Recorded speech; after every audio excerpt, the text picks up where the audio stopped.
Hey guys, Paul here with Patek. In this video, I'm going to share my experience with you improving my audio for my YouTube videos.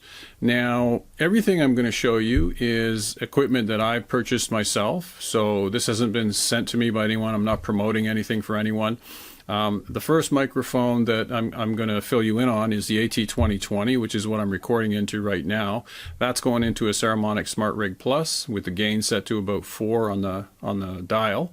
And from there it's going into a Panasonic G85 sitting on top of a Manfrotto ball head, which is mounted to a Smallrig cheese plate, which I absolutely love. You haven't looked at cheese plates? Oh my god. I'll put a picture up so you can see what I'm talking about. And then that's sitting on a standard photoclam carbon fiber tripod. But I digress. Now, one thing I'm going to try and do is show you some of the problems. For example, in the very next clip that you're going to hear, you're going to notice a low-pitched humming noise in the background. And that humming noise was coming from my PC, which is sitting under the desk here about 2 feet away from me. So I had to put the PC to sleep to do the recording. So I thought I should leave that in the video because that's a perfect example of the kind of audio issues that you're going to have to deal with. So we're going to cover the Audio Technica mic, what you're listening to now. I've also used an Apex 181, Azden Pro XD Lavalier set, Azden SMX-10 shotgun microphone, and so I'll just give you sort of a general, here's what I do and how I do it. We're also going to take a look at some APO software with a piece equalizer, and that might be a benefit to you as well. I think you'll find this really interesting. Let's take a look.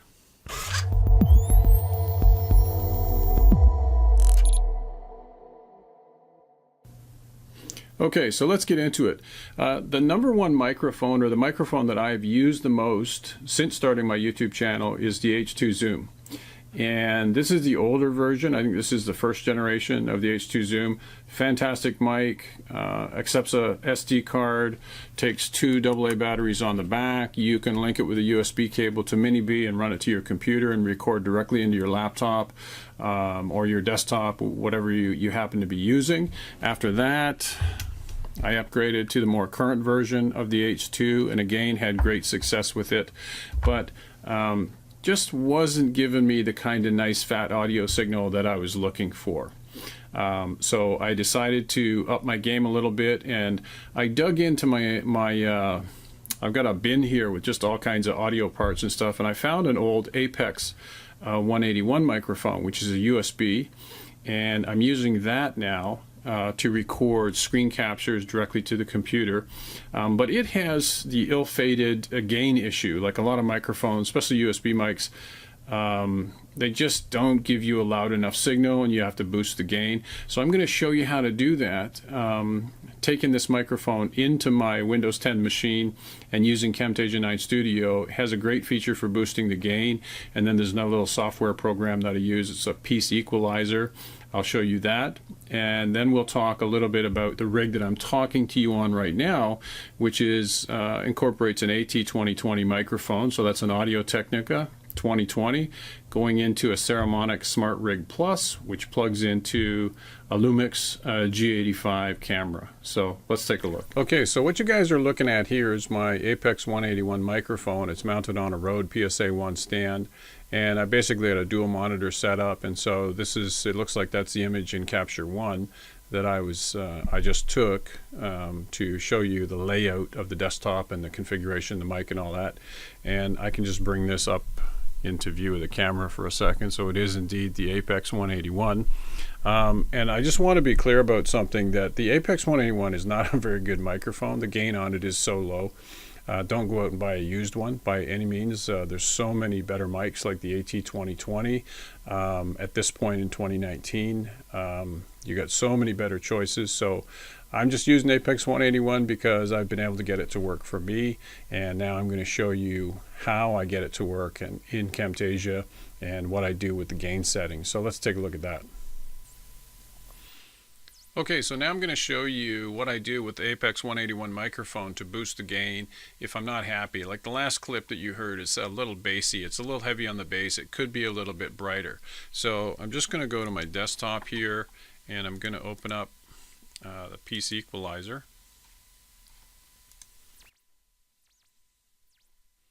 It'll come up in a second. And this is what you've got right here, and I want to bring this gain right up to 20 because otherwise you won't be able to hear me very well. So on the top left here you've got preamplification, and I usually just pump the gain to 20, and I've already selected a vocal setting here. And if I was going back to the default, like the 7-to-1 setup, and this is what you'll get, little error sort of message, click OK, and the piece equalizer will come back. I got to bump this back to 20 so that you can hear me. And what you're seeing now is a completely flat equalizer signal. And so now let's just go once again, and we'll select the vocal. Click OK. Let's bump the gain right back to 20 so that you can hear me, and you can judge for yourself whether you think it's better on the vocal setting, whether it's on the default setting, which is 7-to-1 or 7.1, but at least it gives you an idea. Now, basically all you have to do is just bump the preamplification. It doesn't have to be 20. You could put it up 15 dB, whatever you find works best for you.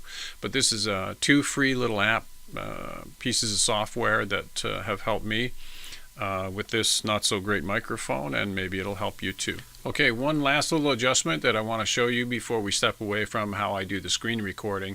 And so you may find that you have an audio track coming into Camtasia. I'll just take the audio and bump it, way down like this so you can barely see it. And that's generally what the Apex 181 looks like when it first comes in.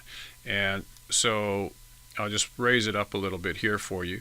So if you want to raise the gain, you simply select the audio track and come over here to audio up on the right, and there's your gain setting there. And you can boost the gain right up to 250, and you can see the dramatic difference in the signal. You can bring it down.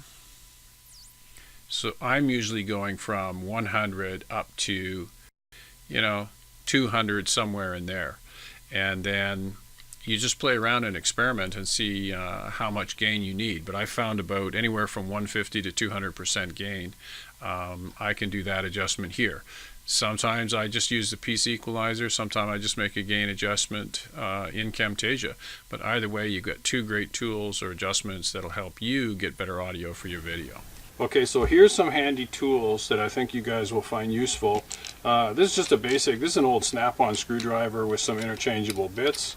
I've got a little slot head in here, and you'll see why I'm using that for in a second. And a cheap pair of Mastercraft channel locks. Okay, so the first thing I want to talk about is a cheese plate. And my God, if you haven't used one of these little Smallrig cheese plates with the 1/4, 20, and 3/8 inch threaded holes in them, go out and get 2 of them. They are the handiest thing. Once you've got one, you probably want several. But they're very handy for setting up your audio setup, depending on the configuration that you're going to use. Another thing is these little small mini clamps that have also 1/4, 20, and 3/8 threaded holes in them. You can clamp them onto a tripod. Great for screwing in different adapters to hold speed lights, audio gear, that kind of thing. An L bracket like this. These are like 10 bucks US. You can get them on Amazon, or you can get them on B&H. They've got a couple of cold shoes on here. Another useful tool, especially for clamping to a tripod. Or, for example, you may want to connect it to the bottom of your cheese plate here. If I can do that quick for you. Like this, and then you can swing this around any way you need it. I mean, a fantastic tool for sure. Pull that out and throw it aside. Now, another thing I would say you're going to need is a small package of these 1/4, 20 to 3/8 adapter screws. And the reason you'll need them is that a lot of these little ball heads, sometimes they'll come with them, but they basically take your ball head from 3/8 down to 1/4 just by threading in one of these adapters, and then get them started with your thumb like that, and then just finish them up with the screwdriver. And I'll put a link in the description to all these parts here, but these I can't remember the manufacturer, and some of them, like this one, have a little cold shoe mount for a speed light or a piece of audio gear, depending on what your setup is going to be. But 1, 2, 3, 4, 5 fantastic tools that you'd be wondering how you live without them once you've got them, for sure. Okay guys, so this is my overhead shooting rig that I've been using for probably the last year to do most of my camera bag reviews, and this is the audio setup as well. And the first thing that you're going to need is one of these. This is an impact wall plate. This is a 9-inch baby pin, but the one that I have on the ceiling that's screwed to the ceiling behind me is a 4-inch type. And then, so my overhead rig here is simply completely upside down. So I've got it just so I can explain to you the different components that are part of the kit. So basically what I've got is a Century stand clamp that goes into the baby pin that's mounted to the ceiling. And then from there, I've got an adapter. And this is a typical adapter that you'd use for mounting a speed light to swivel the speed light back and forth. And that is going to a Manfrotto 804 RC2 tripod head. And then right here, I've got the Nikon D3300 and the Azden SMX-10 mounted on top. Now what you can't see is this guy right here. So this is basically just a $2 clamp you can get at Home Depot, a couple of extension pins, a cheap Chinese ball head, cold shoe mounted on top of that, and then on top of that I've got the Saramonic Smartrig Plus. And really all that would happen here is the Azden would go into the top of the Saramonic like so, and the Saramonic will go into the side of the camera. And then I've got all the adjustment for the gain right on the front of the Saramonic. And when this is clamped to one of the joist beams, it's pointing down so I can see from below, and it's easy for me. So it'd actually be in this kind of position here, as you can see from the picture. And this is what I've been using for probably the last year.